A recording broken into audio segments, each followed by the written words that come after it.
to the gods, the old and the new. And welcome to our short intro to Game of Thrones. Prepare to enter a medieval fantasy world with a kind of reverse climate change. It's the eve of a very harsh winter that will probably last for decades. And as if that weren't bad enough, here's Jack Frost. The Night King, who's determined to turn all living creatures that cross his path into zombies. But how did we end up so deep in misery? Let's go back 7 seasons.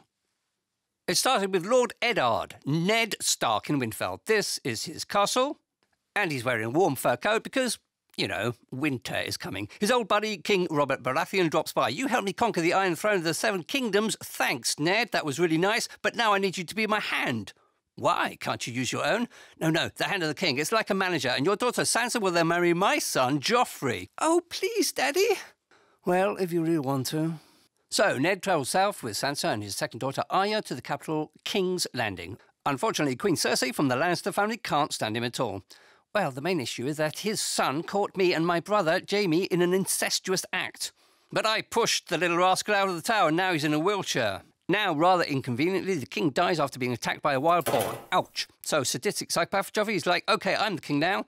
You're an inbred bastard. And then Joffrey, what was that? Off with his head. So Ned gets decapitated. Ouch. Arya manages to escape, but the Lannisters keep close eye on Sansa. Ned's son is livid. What treachery. I will have revenge. And by the way, I'm the king of the north now. Hold your horses, man. The Iron Throne is mine. I, Renly Baratheon, King Robert's brother and the rightful heir. Excuse me, I, Stannis Baratheon, your older brother, am the king now, but I'm way cooler. But I have the Red Woman, and she's going to kill you with a shadow demon. Ouch. Before you know it, civil war. You'd think there were enough wannabe rulers on the market, but there's one more, preparing to move in from the neighbouring continent, Essos. Daenerys Targaryen, the daughter of Robert's predecessor. Actually, I was just supposed to marry this wild stallion called Khal Drogo, but he's dead now. Ouch. So I'm super emancipated now, and I'm like freeing all the slaves. Her 3 dragons come in handy. I got these petrified eggs for my wedding, and they actually hatched. There, my little darlings.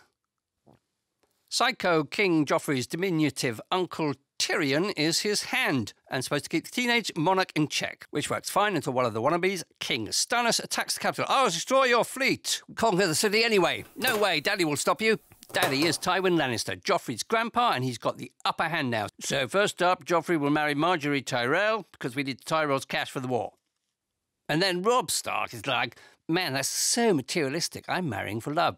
Oh, yeah, congratulations, you emotional softy. Ouch! So he has him killed by an ally at the Red Wedding. Another Stark bites the dust. But there are still a few left. For example, Jon Snow.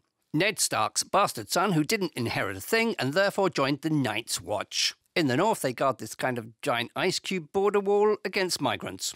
What? Why are there suddenly 100,000 wildlings trying to get to the south? Oh, hey, sweet wildling lady, hello. So he loses his virginity, becomes friends with Mance Rayder, the king from the other side of the wall, and he finds out about the real enemy, the White Walkers, and their ruler, the Night King. Ah!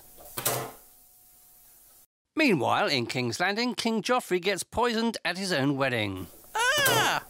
So his mother, Cersei's like, it was him, my brother, the dwarf. Dolian's own dad sentences him to death, but he doesn't feel like dying, so he kills his father instead with a crossbow, and then he escapes to Essos. Marjorie Tyrell wastes no time and grabs the next in line, Joffrey's brother, Tommen. Wow, I love you so damn much. The Queen tries to secure power, but just then the High Sparrow and his religious fundamentalists get in the way to lock her up. No! Just keep confessing and repenting. Ha ha!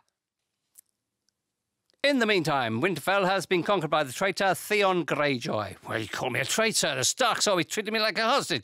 Anyway, wheelchair Bran escapes to the north beyond the wall and is trained to be a 3-eyed raven. It's a long story. He becomes a kind of psychic. Meanwhile, Jon is back with the Night's Watch when wildlings attack the wall. They almost win, but then, at the very last minute, relentless King Stannis prevails, another king gone. Hello, Daenerys here. I'm still freeing slaves in Essos and getting an army ready. So what happened to the Stark daughters? The younger one, Arya, is like, a girl will go to another country and become a trained assassin. Sansa, and I was rescued from the Lannisters in King's Landing by Lord Baelish. Yes, and you will now marry Ramsay Bolton, conqueror of Winterfell. Not another sadistic psychopath. Jon is now the Lord Commander of the Night's Watch. He lets the wildlings pass through to the south, but then is killed by his own men. Jack, ouch, another Stark gone. Wait a second, the witch Melisandre intervenes and brings him back to life. Well, I had some time on my hands because Ramsay Bolton killed Stannis. Ooh, another king gone. But don't celebrate too soon. Sansa and Jon team up and defeat Ramsay Bolton. Ouch! All right, now I'm the King of the North. In King's Landing, Cersei, now rocking her pixie cut, decides to blow up the High Sparrow, all his fanatics, and her own daughter-in-law. Unfortunately, that prompts her son, Tommen, to take his own life. Well, I guess I'll reign then as queen. After many ups and downs, Daenerys now has a huge army and Tyrion Lannister as her hand, so she's ready to invade Westeros. After that, Jon meets up with her. Hey, can you help me take care of the Night King? Sure, but you'll have to kneel before me because I'm queen. Yeah, but I'm also kind of the king. Anyway, there's some tension in the air, but then Jon goes to play in the snow again, and she has to come save him with her dragons, so the Night King doesn't crush him. One of her dragons dies in the battle. Oh no, my love. You know, I'm really sorry, but hey, at least you're my queen now.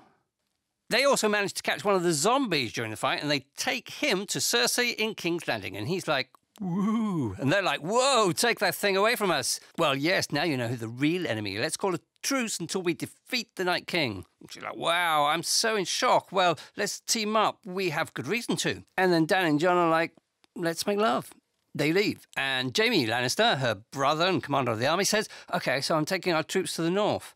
Are you insane? I lied, of course, because I'm pure evil. Well, I'm leaving you to go and fight on our enemy's side, even though I got you pregnant again.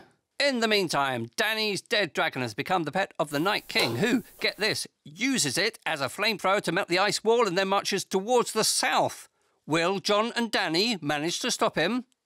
Oh, by the way, Dany is actually Jon's aunt. Ew, more incest. Well, I just thought I should tell you, as the Three-Eyed Raven. And that, dear community, was Game of Thrones Seasons 1 to 7.